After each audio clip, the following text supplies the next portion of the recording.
How to use controller on Minecraft Java Forge. Hi there, welcome back to the channel.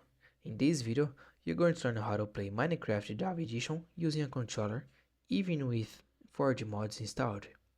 It's super simple, just follow these quick steps and you'll be ready to game with your gamepad in no time. Step 1. Install Forge.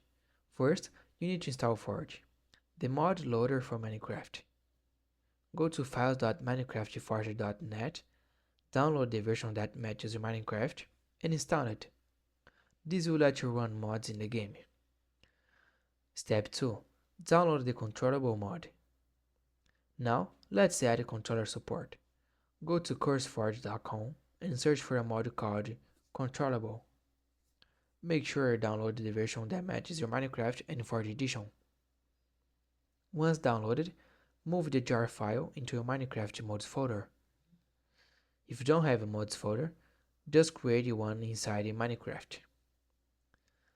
Step 3. Launch Minecraft with the mod. Now, open the Minecraft launcher, select the Forge profile and hit play. When the game loads, go to mods and check if controllable is installed correctly. Step 4. Plug in your controller and set up. Plug in your controller before launching Minecraft.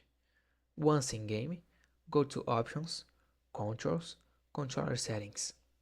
From here, you can configure your buttons, sensitivity, and tweak tree linking. Try it out in a word to make sure everything works smoothly. Final tip: if your controller is not organized, try using a tool like DS for Windows or Steam Input to help map the buttons. And that's it, your controller is now working on Minecraft Java with Forge. If you found this tutorial helpful, please don't forget to like the video and subscribe to the channel for more tips like this. Thanks for watching, see you in the next one.